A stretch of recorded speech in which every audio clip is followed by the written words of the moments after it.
Hello, my loves. Um, I'm back with another request. So I'm gonna put it up on the screen right here. Okay.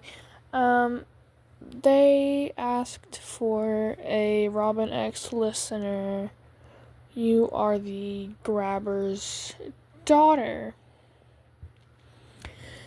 And so, yeah, I don't really have anything else so much to say about this one. Except for the fact that it's like 4. Hold on, I have to check. 4:51 in the morning. It's almost 5 o'clock in the morning. You guys are so lucky. I love you, because when I start school, I'm not gonna be able to survive like the first few weeks, because I've not slept for I didn't sleep. Oh god, I'm about to hear a drop. I don't know if I picked it up, but my iPad fell behind the bed. Anyway, let's just get right into this, shall we? So, you're a listener, obviously, and you don't know it yet, but you are the grabber's daughter. You've heard about the grabber, but you don't know really anything about him other than he kidnaps kids.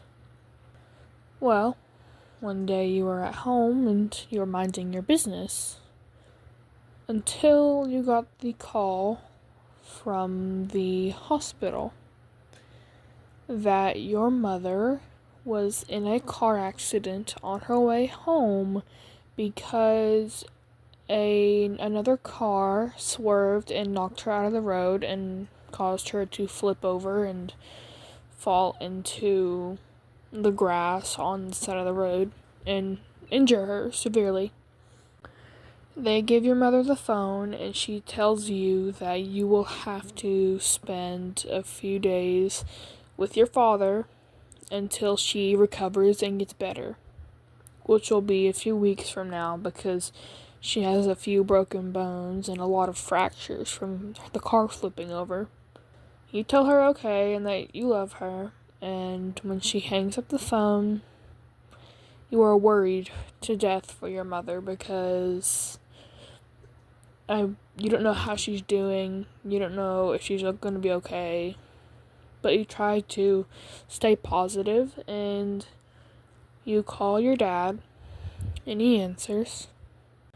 And you tell him what happened, and he tells you that he'll be right there, and that he'll pick you up in about 20 minutes.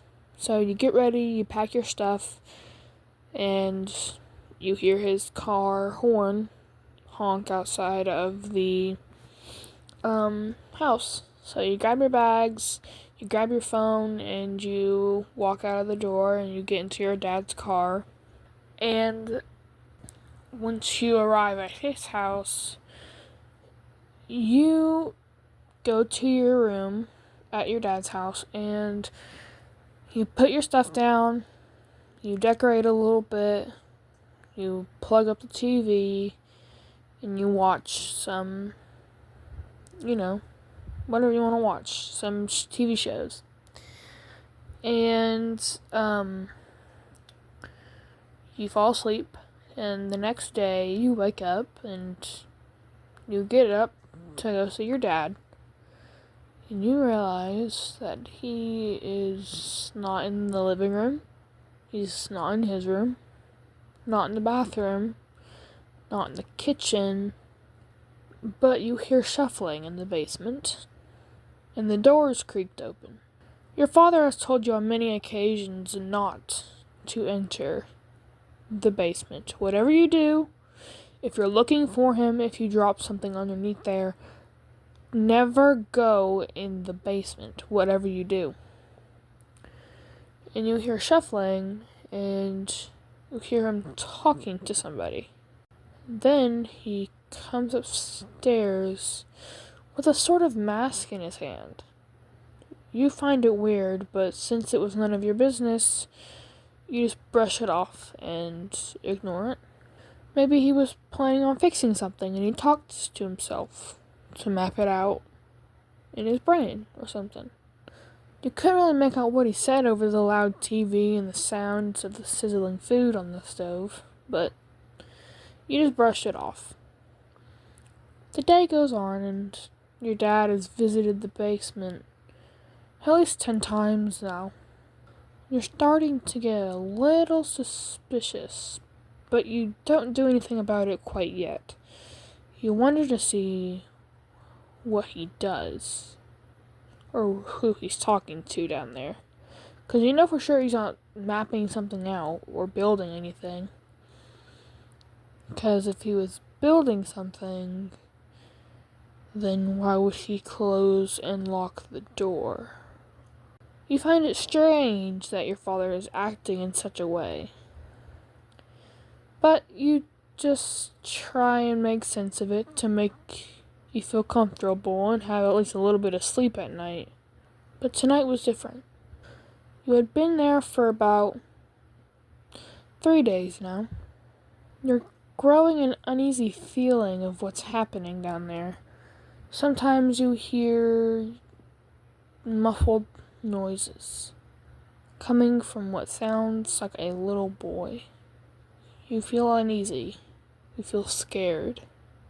So one night, while your father is sleeping on the couch, blackout drunk, while the news is on, you decide you're going to put an end to this. You're going to figure out what is in that fucking basement. So you find the keys in one of your dad's drawers up in his bedroom. You sneak past the living room and you open the door. You hear breathing down there. And it's not just any breathing. It's an angry breathing. You realize that from the staircase, the entire thing looks empty. But you see the bottom part of a mattress.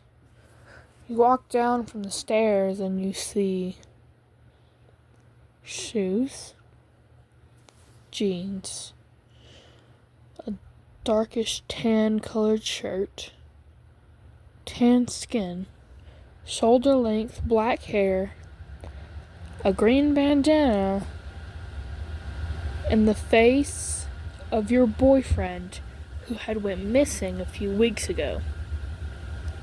You're shocked to your core. You can't move. You can't make a sound. He's frustrated, trying to figure out a way to get out of this fucking basement. And then he sees you. Listener? What the fuck are you doing down here? Listener, what are you doing here? You can't be here.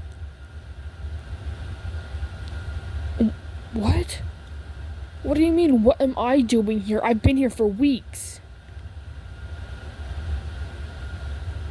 What? Your dad's basement? Your dad is the grabber? Oh my fucking god. Oh my fucking god, listener. It's fine. I'm not mad at you. I'm just shocked. We need to find a way to get the fuck out of here.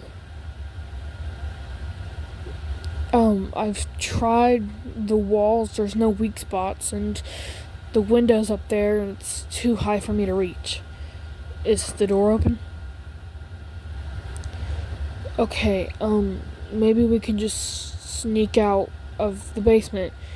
You have a window in your room, right? Okay, we can just crawl out of that. Hurry, let's go. You and Robin make your ways up the stairs, and you sneak into your bedroom. You grab your phone, a flashlight, and a jacket for both you and Robin. You open the window, and you crawl out, and make a run for it down the street, near the closest house. You bang on your neighbor's door, and they open it. They take you in, and they sit you on the couch. You dial 911, and you tell them what happened.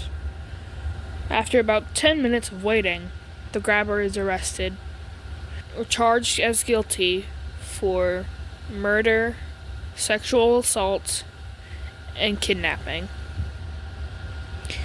And from that point on, you and Robin have had the strongest relationship that you have ever had with anybody. You're always by each other's side and you trust each other with everything. Alright, guys.